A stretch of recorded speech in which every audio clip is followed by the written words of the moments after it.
Good morning, everyone. Welcome to the webinar on the European Common Evaluation Methodology, organized by the FAME project. My name is Yvonne Barnard from the University of Leeds. We are having this webinar today because just a few days ago, the draft Common Evaluation Methodology Handbook has gone live and is now downloadable from the website, the knowledge base of the Connected Automated Driving website. This webinar will be recorded and it will be placed on the knowledge base, so you can visit it after this webinar. We will have time for questions at the end. And you can pose your questions in the question box also during the presentations. So the agenda is as follows. Stefan Dreyer from Urtical, the FAME project coordinator, will introduce the FAME project. Satu Inema from VTT will introduce that common evaluation methodology. Then we go into the different topics of that methodology. Isabel Wilming from TNO will talk about guidelines for the project preparation phase. Satu Inema from VTT will talk about guidelines for how to set an evaluation plan. Elina Artoniemi from VTT will talk about the evaluation area specific guidelines. And finally, Floris Hoofd from MAP-TM will present the taxonomy. Then we will have time for questions and answers. And finally, we discuss the next steps. So we start with Stefan Dreyer, who will explain about the FAME project. Thank you, Yvonne. So good morning and welcome from my side as well to this webinar on a key component that is being developed by the FAME project in order to coordinate research and innovation and testing of CCAM in Europe. So my objective this morning is to briefly introduce the FAME project and situate a bit the CEM within our different tools that we are working on. So on the next slide, yes, we can see the project partners that are involved in the project. So just briefly, the main mission of the FAME project is to support both the European Commission and the CCAM partnership in aligning and coordinating research and innovation and demonstration activities in Europe. So although it's a research and innovation action, it has a very strong coordination and support action component, and it builds on a long legacy of CSA, so coordination and support actions, which have been running since 2013. So the vehicle road automation activity, CART, and then Arcade. And all these projects have been focusing on aligning research and innovation and demonstration activities in Europe. So the project counts 22 partners and relies on a large network of stakeholders that it's federating. What we can summarize our activities with three main building blocks. So on the top, you can see the CCAM stakeholder community and the network. So obviously the main CCAM network in Europe is the CCAM partnership. And with a series of additional connections and networks, we are extending the CCAM partnership network by including in particular international cooperation activities with it. So we have here a very strong cooperation tradition since many years with US and Japan, but we are now as well looking into extending this cooperation and identifying cooperation opportunities and needs with other regions of the world. And the idea is to bring that back to the CCAM partnership in order to support the development of research and innovation priorities in the work programs of Horizon Europe. Another very key component is the EU-wide knowledge base, which is meant to be the one-stop shop for all activities related to CCAM research and testing in Europe and also beyond.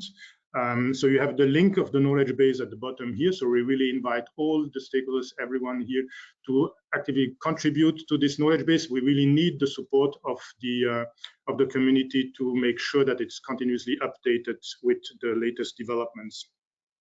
And then we have the research part of the project, which is the European Framework for Testing on Public Roads. Here, the main idea is that these are a series of tools that allow us to address, in particular, the fragmentation of research and innovation in Europe, the lack of shared methodologies and shared approaches to compare as well the research results, and to make sure that in the end we optimize the funding across Europe in order to, in the end, optimize the funding and as well the development and testing of research and development of CCAM in Europe. So this framework comprises the common evaluation methodology and as well a test and data exchange framework. So I will stop there because in the next presentation, you will hear much more about the common evaluation methodology. Yes, so I wish you a very successful workshop and hopefully it will be useful for all. Thank you. Thank you, Stefan.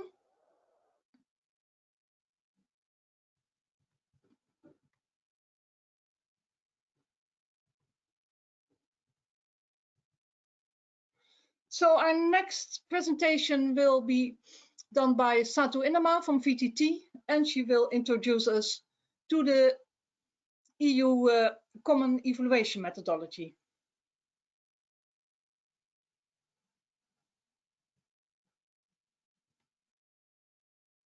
Satu, you are muted, I think.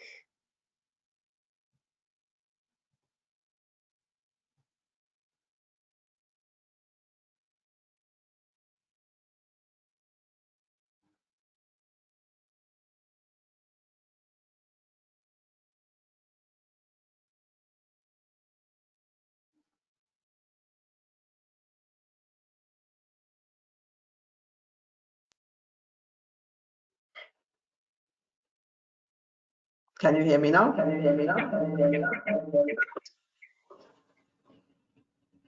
Echo. Disconnect, sorry. Is it okay now? Could somebody confirm? Okay, good. So yeah, sorry for the technical problem. It worked well when we did the trial before the session. I don't know what went wrong now.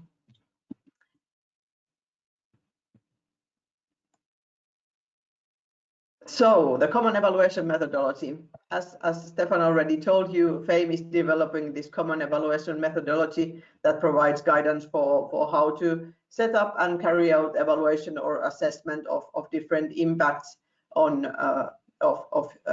connected and automated driving.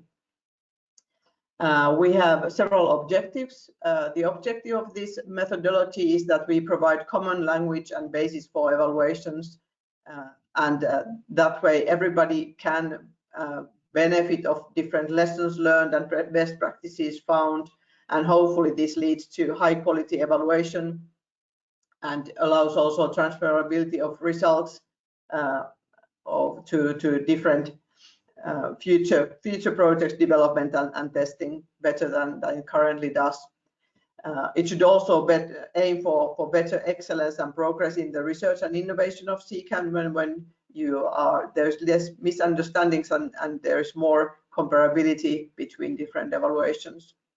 The ultimate aim, of course, is to provide high quality input for any kind of decision and policy making, both for the industry and public players. We had 5 principles when developing the EU-CEM methodology. We wanted to be the guiding. We have the guiding star principle, means that we want to share guidance on how to do testing and how to do evaluation. We want it to also be collaborative in the sense that we want to share best practices found. There is this comply or explain principle, which means that if somebody does not comply the guidance given in the EU-CEM, they should report it and they should explain why. And this is so that this is to ensure that it is easy to understand the common basis and where deviations are made.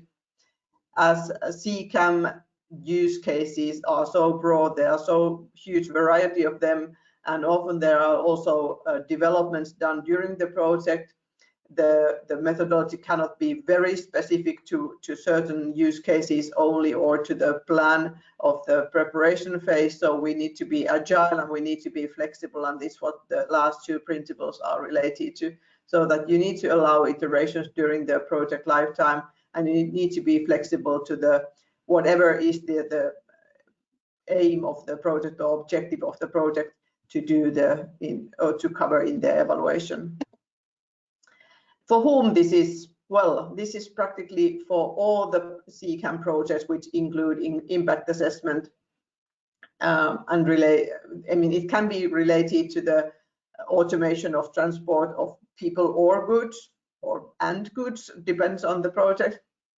It may involve any type of vehicles, can be cars, trucks, shuttles, buses, or even some new devices that we are not aware of. What we did is that we are not addressing here those low levels of automation, so levels 1 or 2. We think that there are other methods that can be applicable for those. So we are really thinking here about these levels 3 and higher. They may be with or without connectivity, but this automation is like always assumed. It's applicable to any use cases on public roads. Likely they have this specified operational design domain, and they are likely operating in mixed traffic. So these viewpoints we kept in mind when writing the guidelines. We have in mind large projects where you have a lot of stakeholders and where you need to negotiate between them who does what, and create this kind of dialogue connections between different groups. But it's also applicable for small ones, so don't worry if you're running a small project. I think the advice is still very, very well fitting to your purposes as well.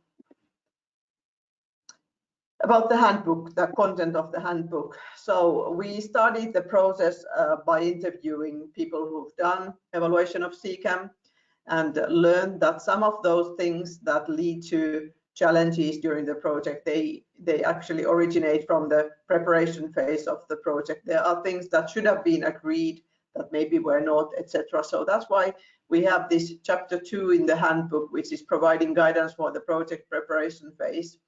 And that will improve the description of action for the evaluation team. And Isabel will soon tell you about this chapter and information that it includes. Then a strong focus in the handbook is on for the process for setting an evaluation plan. So we have chapter 3, where we give these generic guidelines for how to set an evaluation plan. I will tell you more about that in a short while.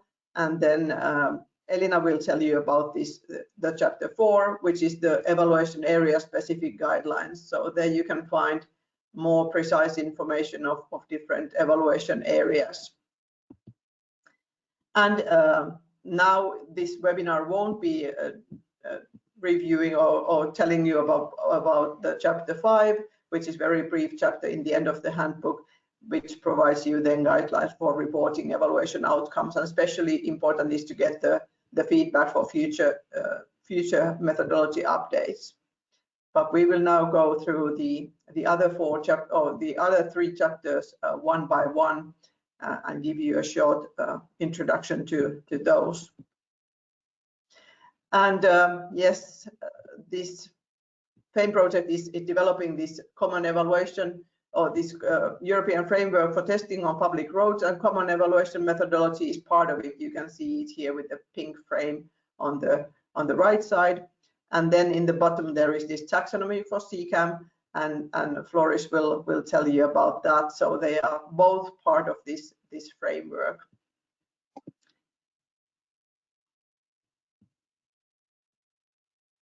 Oh, my mouse isn't working anymore. I guess the control has been handed over to the next presenter.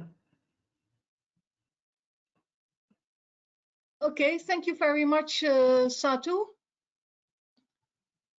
So our next presenter will be Isabel Wilmink, where she will tell us about the guidelines for project proposals and preparation.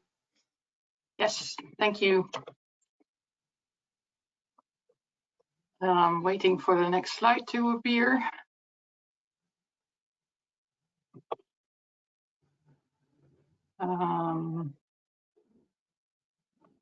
Did you give me the? Yeah.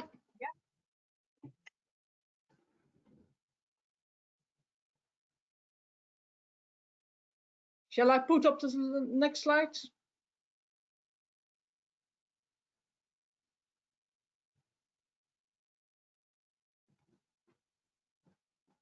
Was muted again. Let's see if it works now.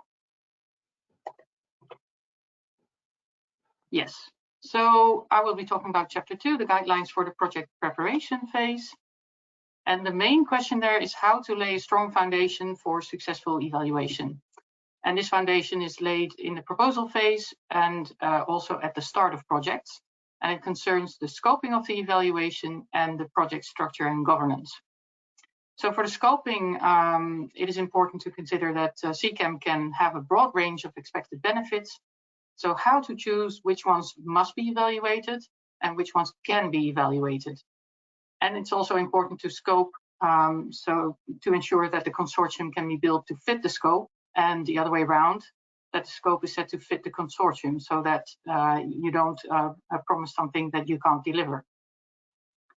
As for the project structure and governance, well, CCAM projects can be large and complex with often immature technologies and large amounts of data. So you need a good project structure as a start, and in addition, you need good governance, because however good your intentions and your plan, you will probably still have to deal with things like unrealistic targets, complex plans, weakness in structure and capabilities, unclear levels of commitment, and insufficient communication, or any other thing that pops up during the project.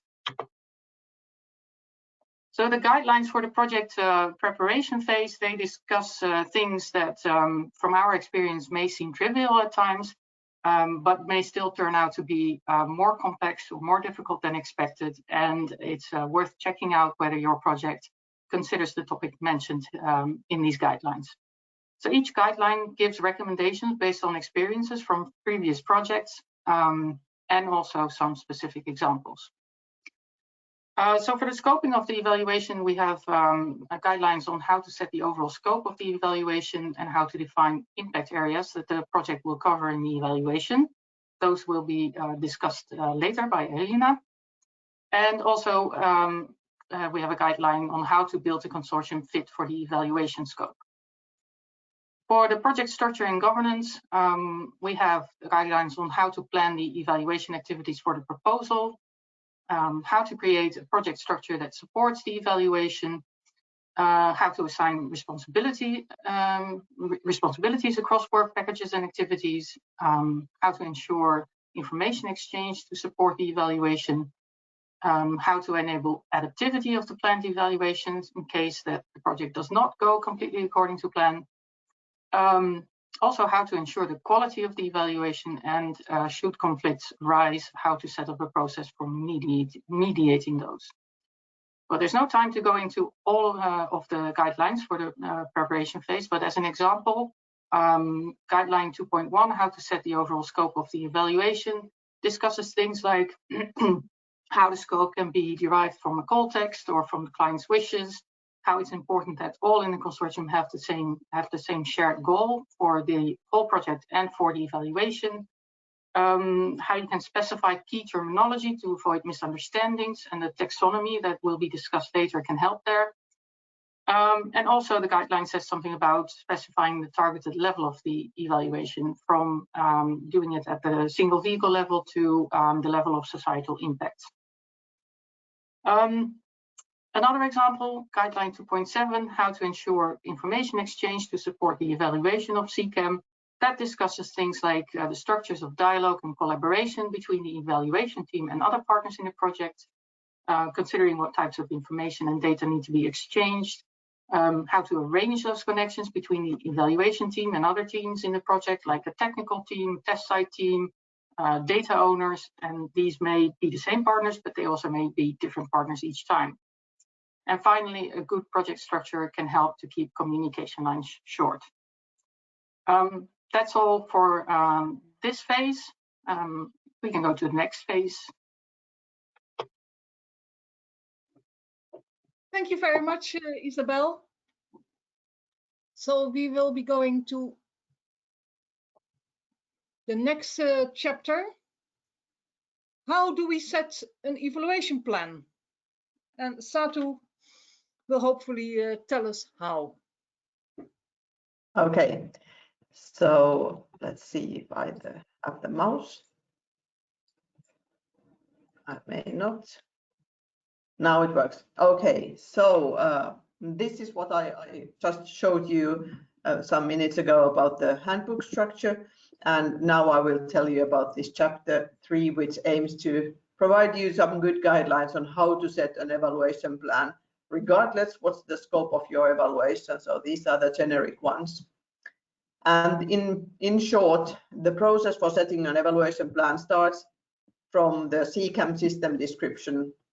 So by CCAM system, we can also mean like some kind of service which is using automated vehicles.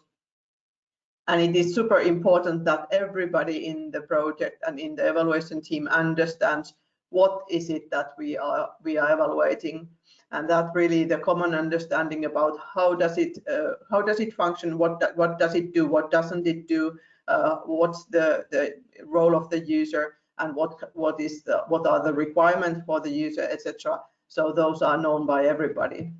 And then once that is understood, then you can start deriving research questions and organizing those and prioritizing those.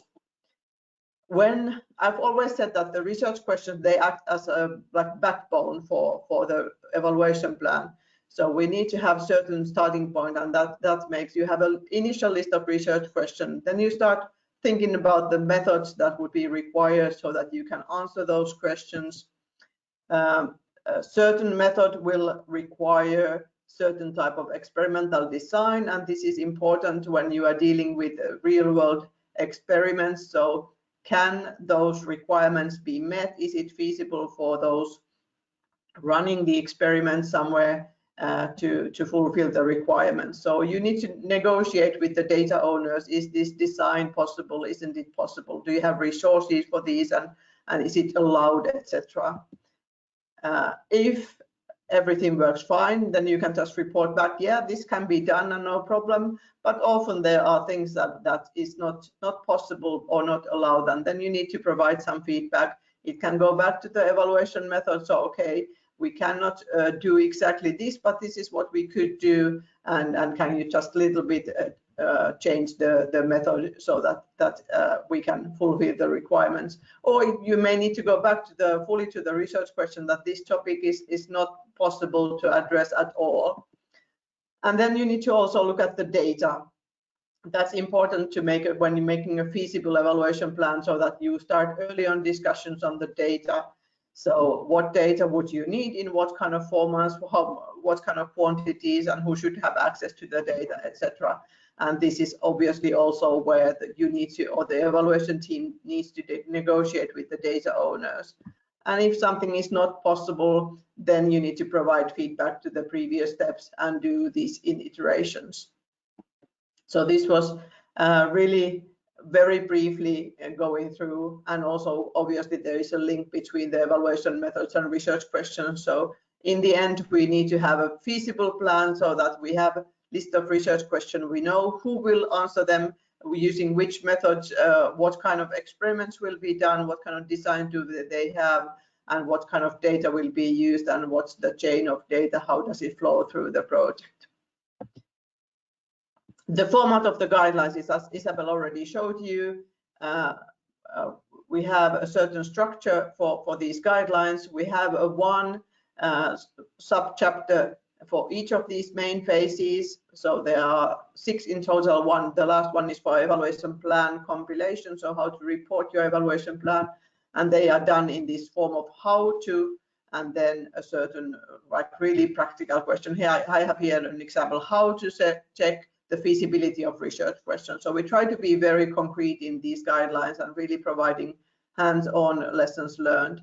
then well, the draft handbook doesn't have all these examples, but for the final version, we hope to have a good example of all the guidelines, so that should provide extra clarity for what was meant. And then there may be some literature hints for extra material that way you can really go deeper into the topic. So this is in very brief those pages of how to these generic guidelines for how to set an evaluation plan. And now my colleague Elina, we need to close my microphone and open hers, so that then she can tell you about these evaluation area specific guidelines. Thank you, Tato. We hopefully, yeah, get Elina. Yes. So now we're coming to chapter 4. And in chapter 3 that you just heard, that gives the common guidelines on common guidance and generic guidelines on how to develop an evaluation plan. However, the details that are related, for example, to the approaches and methods or indicators to be assessed, they depend a lot on which is the area of impact that is of interest. So therefore, the next chapter, this chapter 4, it includes guidelines and methods that are specific to different evaluation and impact areas. The handbook considers 18 different areas that are grouped into 4 levels, and each area has its own subchapter that is listed as the number in front of these areas. CCAM can have impacts on 4 different levels. One is the first one is the single vehicle level, so how the vehicles themselves driving behavior and the technical functioning. Then there's the human level related to the users using these vehicles and also non-users. So how CCAM can change the travel behavior of people. Then the third level is related to traffic and transport. That includes areas related to the transport system, for example, goods logistics, traffic safety, energy and environment. And the fourth level considers the wider society, so impacts of CCAM that really go affect the whole society potentially. So, for example, land use, equity, socioeconomics. And then we have sustainability as an impact area that is placed below all other areas here, because most of these areas relate to some aspect of sustainability. So that's kind of an overarching area that we recommend all projects to assess, at least in some way. Then the format of the guidelines. So there are these 18 evaluation areas.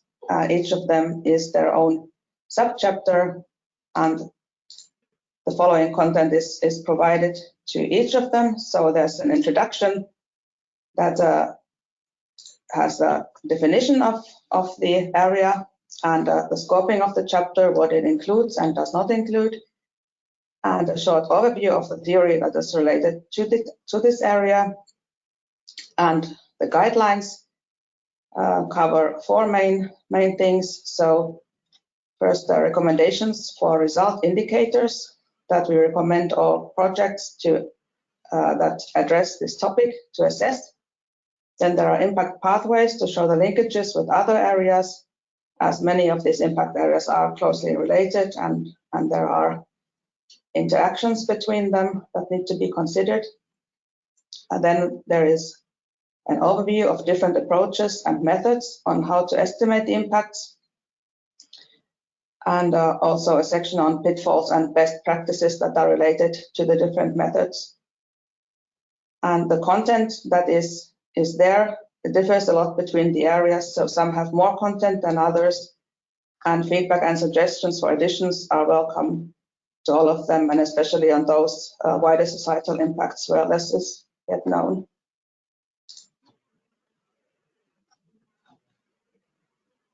Okay, thank you very much, Elina. So our next topic is not so much the handbook, but the CCAM taxonomy that is already available for some time, but is of course closely related to the common evaluation methodology. Floris, tell us all about it. Yes, thank you, Yvonne.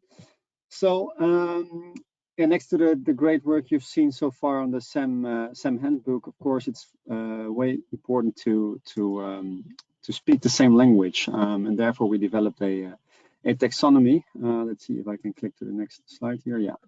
So the taxonomy is basically a giant glossary list of words, terms, but with the addition of several attributes to make it well hierarchical and see the relationships between those terms.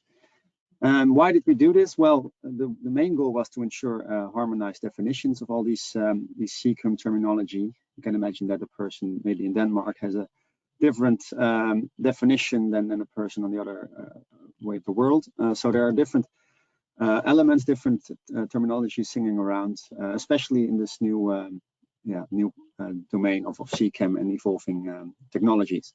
So that's the first, ensure harmonized definitions and a classification system for consistency and coherence to use common terminology.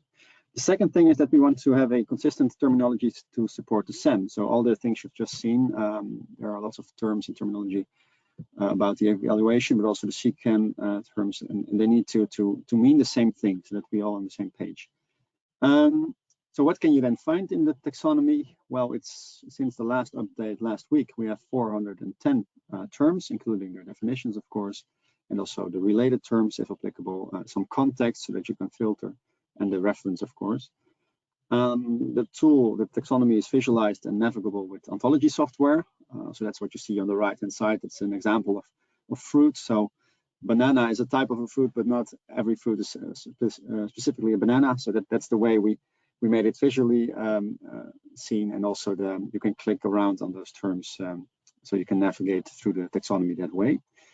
So it is actually also a categorization system.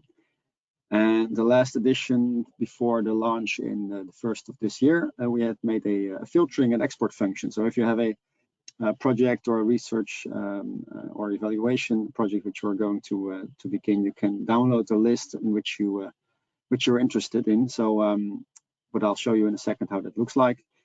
Yeah, and lastly, we based all the terms and definitions mostly on the existing standards to make a harmonized definition list, basically on ISO, SAE, etc. But also some terms we had some discussions, especially on the evaluation part with the FAME consortium and the CEM team, and a bit of input from other taxonomies as well. So you're probably wondering, where can you find this great tool? This is the knowledge base, so connectedautomatedDriving.eu, and there is a section since the 1st of this year, glossary and taxonomies. As said, the taxonomy is basically a extended glossary. So we have a glossary list, which is the same terms present in the taxonomy, but the taxonomy goes a bit further and has the links and the relationships between terms visible as well. So if you go to the taxonomy section, let's see if this, oh, sorry, not here. Can we go back to the PowerPoint? Here. If you click on the section, you end up in the taxonomy, and this is basically the tool. You have a filtering system on the left to search through specific contexts, and then the taxonomy also automatically filters on the terms visible within that context. You can also search for operational design domain, for instance, and you see all the terms applicable with that name. If you click then on a term, you end up in this screen. And there's a current consensus. So once the taxonomy keeps updating, it's an ever continuous process. The consensus might shift over time. So we keep updating that. There's an explanation for more information, of course, references, related terms as well. And if you scroll down a bit further, you see, well, the ontology, the structure. There's also the option to add that to your list, to your export list, and you can export then in text file or CSV to well, use it in your own document or research. The link is below. If you want to click around yourself, feel free to do so. And as said, it's a continuous living document. We keep updating it according to the field, the research, and maybe some insights. If you see anything weird, you can contact us via the contact button and try to update it accordingly. So that's it from my side. I think, yeah. Okay, thank you very much, Floris. And it's now time for questions.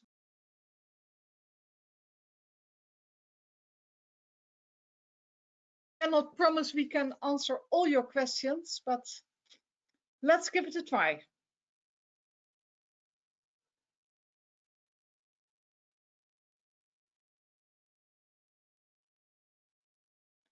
Julie, can you bring up the questions? Yeah.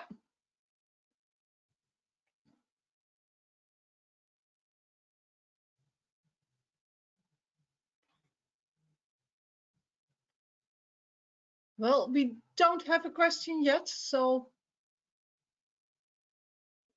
please type it in the question box.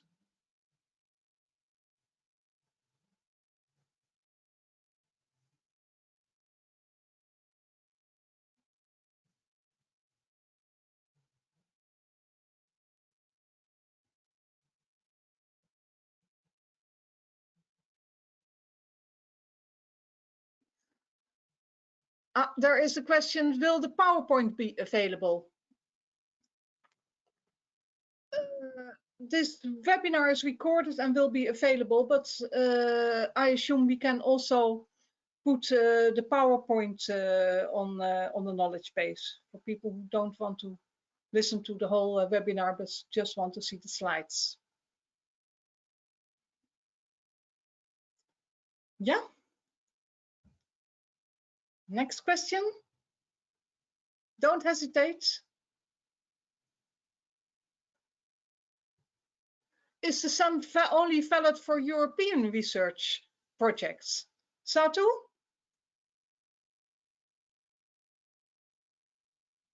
You have to unmute yourself. Okay. No, it's applicable also elsewhere. Of course, we have this European viewpoint as our experience comes mostly from European project, but definitely those how to set an evaluation plan and check its feasibility, how to define research questions, what are the specific needs of CCAM, and why is evaluation of CCAM hard. I think those are global things, so definitely I would say that it is useful document for all our colleagues also outside Europe, so definitely.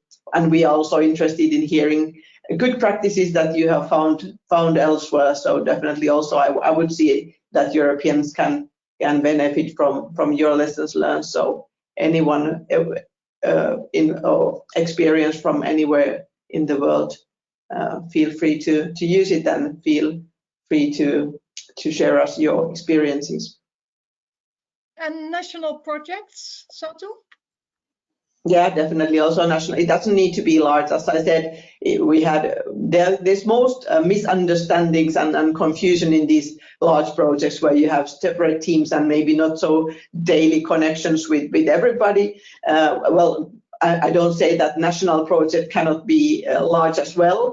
So it doesn't always need to be on European level. Obviously, it can be large also national level. But if it was a small national project, I think most of those lessons learned are also applicable for you. But of course, if we give a guideline that you need to set a dialogue or establish a dialogue between you and your next door colleague, it comes easily. So it's not as challenging for everything, and you might not have a huge number of impact areas or might not have a huge number of research questions. So it might be more simple. But still, I think those are steps that shouldn't be overlooked, and you should still go through all of them.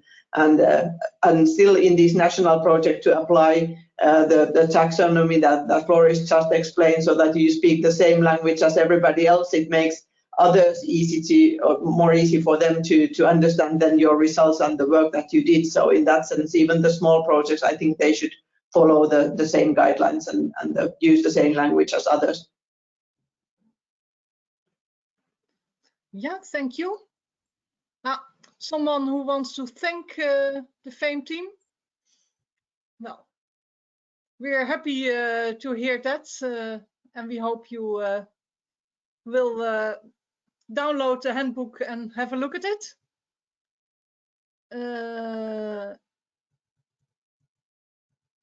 I try to find, there was another question. Yeah. Will we receive an email on how to access the knowledge base? Julie, I think in the chat there was the link to the knowledge base, and it's very easy. I can copy it back. I just wanted to draw your attention to the fact that Alvaro had also a question in his thanks. Sorry. Oh dear. First, we will access the knowledge base is very easy. On the slide, you see that logo, Connected Automated Driving, one word, .eu. That brings you directly to the knowledge base. And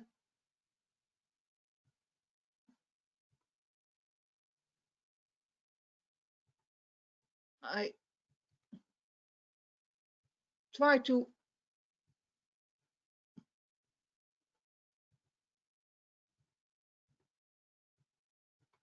there was another question, Julie. So the question of Alvaro is, do you have any recommendations when working together with public administrations and requiring information which is under the responsibility custody? Is this part of the evaluation plan and the role assignation? I don't know who wants to take the question. Well, I guess we don't have specifically the public authorities as such, but we understand that this data can be sensitive and it's not so obvious always for whom it can be shared and how it can be shared and what can be shared. So there is one chapter 3.4, which is dealing with the data topics and provides you some solutions for how to handle this sensitivity and how to derive the data, the raw data into format which then can be shared and where it makes sense to pool the data, etc. So this is being addressed. But yeah, addressing directly the requirements of the public authority as such is not part of the evaluation plan. Okay. Does the CEM also consider interactions between evaluation areas in the guidelines? Maybe Elina, you can say something about that? Yes, it does. I was shortly referring to the pathways, but if you take a look at the chapter 4, at the different chapters, different impact areas, you will see that there are these pathways. So they show in more detail how these different areas are related.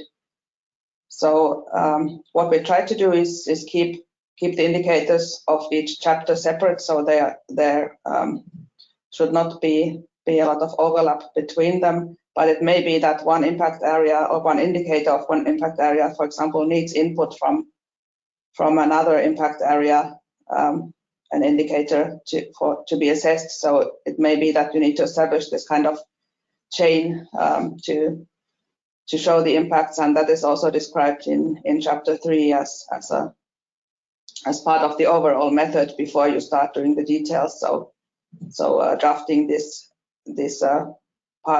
paths to those results indicators that you're interested in, that is not always straightforward because there are these interactions and dependencies.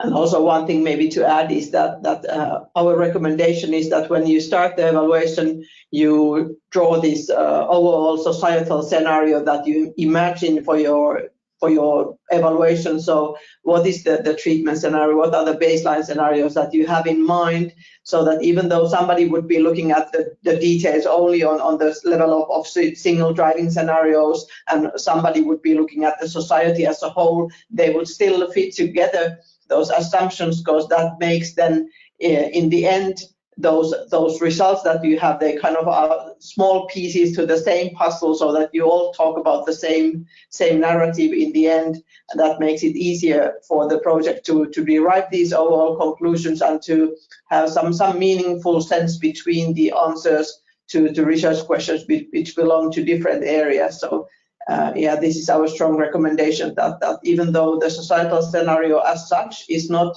so important to all the evaluation areas, you start we first agree on that, and then you start going into the details of different areas, so that then these big pieces would fit together well in the end.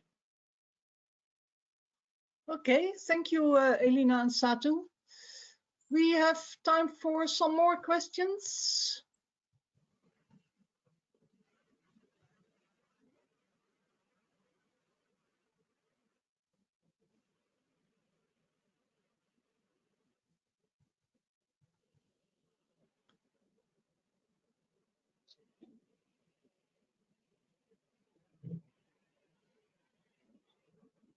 I guess everything is clear now. Maybe you can go to the how to give us feedbacks. Okay, no more questions? Yeah. Is it included in the CEM, the evaluation of the design and co-creation process of the CCAM system or service? I mean, users engagement strategies. And if not, why not? Satu?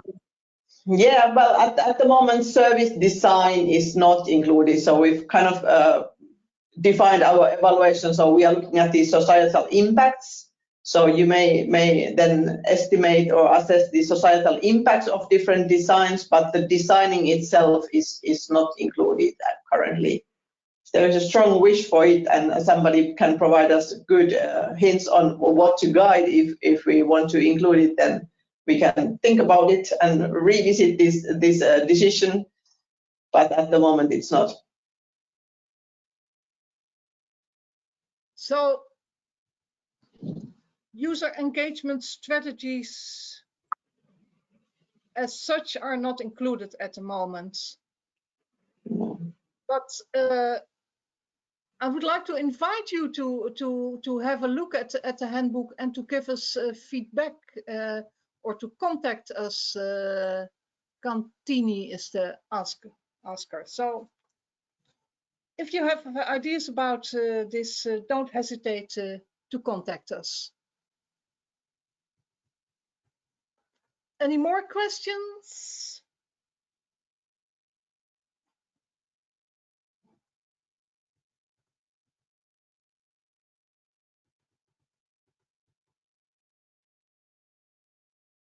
I think Giacomo was content with the answer of the former question.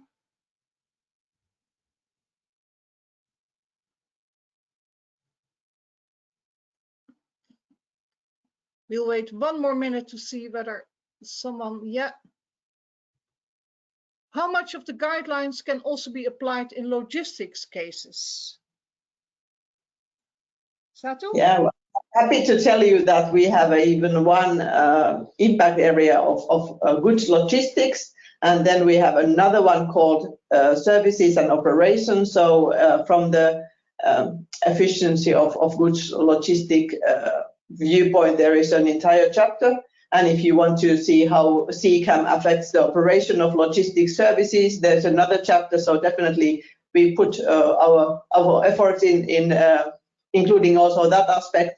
Happy to have Volvo cars in the Volvo trucks in the team, so that to have first-hand experience and knowledge about these things. But definitely, if you have good ideas how to enhance those chapters, we are welcome to hear other viewpoints that were maybe not already addressed in those. So yes, we try to cover also the good mobility side or good transport side. Yeah.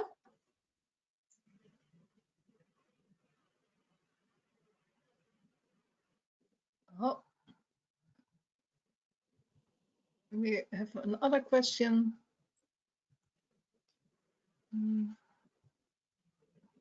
No.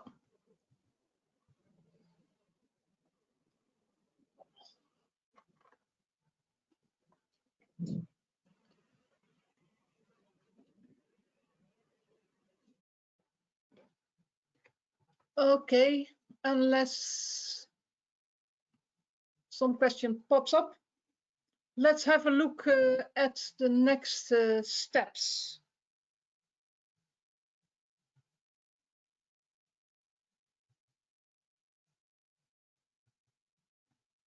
So there are next steps. There are next steps for the FAME team responsible for the common evaluation methodology, namely gathering the feedback and improving that methodology.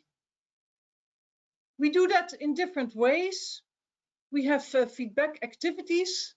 Well, the simplest is go to the website, you will find a feedback form and you can fill that in and give us your comments and ideas.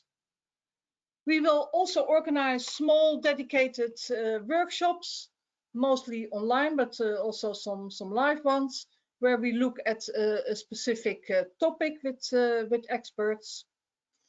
We will have in June a summer school with some 20 participants from different projects that are involved in doing evaluation and where we try out that methodology.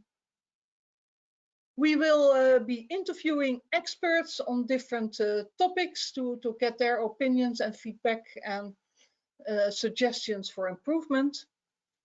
And we are also interacting with CCAM projects, and we are very open to interact with projects. So don't hesitate to contact us if you want us to explain to your project about the CEM, but also to give us feedback from your project about your evaluation activities. So gathering all that feedback will lead to an updated and hopefully improved EU-CEM handbook. We will create a more interactive version for on the knowledge base, and that should be available next year. I'm not sure what the exact date will be, but again, it will be a spring delivery. So that European Common Evaluation Methodology is meant for the whole CCAM community. It's not just a kind of isolated activity for a small FAME team, but it's for the community. So we need you to help improve it, to make it into a living methodology and to adopt it and learn from it. So there are also some next steps for you. Well, first of all, download the draft handbook. Again, you see that link you see, I think, on most of our slides. You can easily download it. It's a PDF document, and give us feedback. If you go to that page on the knowledge base, you will find on the bottom a pop-up saying feedback form. And you can fill that in and we will get it and deal with it. If you want to have a discussion, if you want to be interviewed, if you want to talk about your project, you can send us an email. You find the email addresses here. If you can't find us personally, just send an email or use the feedback form.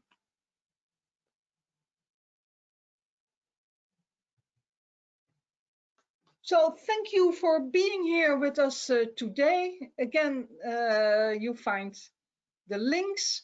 You also find the links to our social media.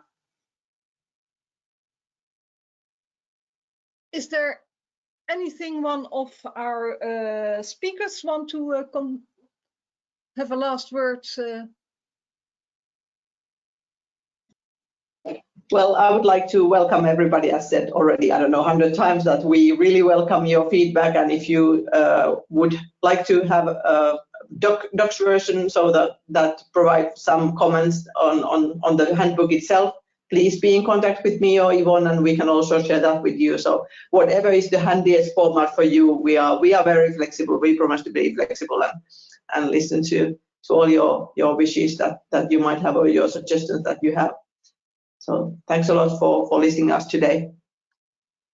Okay, thank you all, and be in touch with us.